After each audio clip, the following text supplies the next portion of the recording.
నమస్తే మిత్రులారా. నేడు మనం రెండు ముఖ్యమైన రాజకీయ అంశాల గురించి మాట్లాడబోతున్నాం. మొదటి, అమెరికాలో నారా లోకేష్కి ఇచ్చిన హెచ్చరికలు మరియు అతని అంతర్జాతీయ యాత్ర. రెండవది, తెలుగు దేశం పార్టీలో 5 మంది సభ్యులు పార్టీ వదిలారని వచ్చే వార్త. ముందుగా నారా లోకేష్ గురించి చెప్పాలంటే అతను ప్రస్తుతం అమెరికా మరియు కెనడా పర్యటనలో ఉన్నాడు.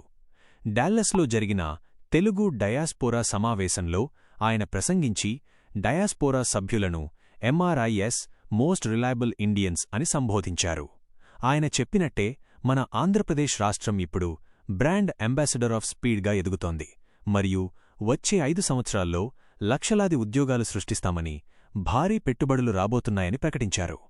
అయితే ఈ పర్యటనలో ఒక ముఖ్యమైన విషయం గమనించదగ్గది ఏమిటంటే పార్టీలో డిసిప్లిన్ మరియు పర్ఫార్మెన్స్పై కూడా వార్నింగ్స్ వస్తున్నాయి. చంద్రబాబు నాయుడు ఇటీవలే హెచ్చరిస్తూ పార్టీలో ఎవరు రిజల్ట్ ఇవ్వకపోతే వారిని పక్కన పెట్టేందుకు నేను సిద్ధంగా ఉన్నాను అని చెప్పాడు.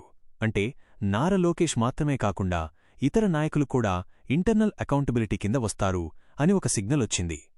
దీని అర్థం ఏమిటంటే గ్లోబల్ అంబిషన్స్, డయాస్పోరా అవుట్రీచ్ చేయడం సరే, కానీ ఇంటర్నల్ పార్టీ డిసిప్లిన్, ఎక్స్పెక్టేషన్స్ను మెయింటైన్ చేయడం అంతే ముఖ్యమని చూపిస్తుంది.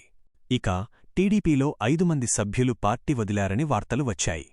సోషల్ మీడియాలో ఈ వార్త విస్తరించినప్పటికీ తాజా మరియు వెరిఫైడ్ న్యూస్ ప్రకారం ఇలాంటి మాస్ రెసిగ్నేషన్ నిజంగా జరగలేదు. గతంలో 2013లో తెలంగాణ బైఫర్కేషన్ సమయంలో 5 మంది ఎంపీఎస్ రిసైన్ చేసిన సందర్భం గుర్తొచ్చింది. కానీ ఇది ఇప్పుడు కాలానికి సంబంధం లేదు. ప్రస్తుతం వాస్తవం ఏమిటంటే పార్టీలో కొన్ని సీనియర్ నేతలలో అసంతృప్తులు మరియు అపర్చ్యూనిజం ఉన్నట్లు ఇంటర్నల్ సర్కిల్స్లో వార్తలు వస్తున్నాయి. వార్నింగ్స్ MLAs మరియు మినిస్టర్స్కి ఇచ్చినట్లు కూడా తెలుస్తోంది. ఇది రెసిగ్నేషన్స్ కాదైనా ఇంటర్నల్ టెన్షన్స్, అకౌంటబిలిటీ మరియు డిసిప్లిన్ అంశాలను చర్చించే అవకాశమిచ్చింది.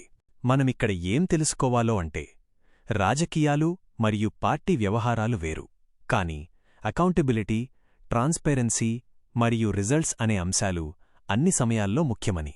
ఒకవైపు విదేశాల్లో పెద్ద ప్రామిసెస్ చేసి డయాస్పోరాతో కనెక్ట్ అవ్వడం అవసరం.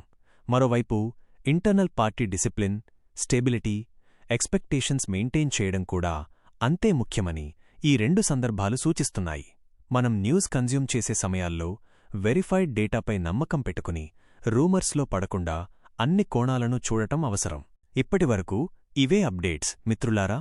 నారా లోకేష్ అబ్రాడ్ ప్రెజెన్స్, టీడీపీలో ఇంటర్నల్ డైనామిక్స్, ఇవి మనకు ఆంధ్రప్రదేశ్ రాజకీయాల్లో ప్రస్తుతం జరుగుతున్న పరిస్థితిని సరిగా అర్థం చేసుకోవడానికి మంచి ఆపర్చునిటీ ఇస్తాయి.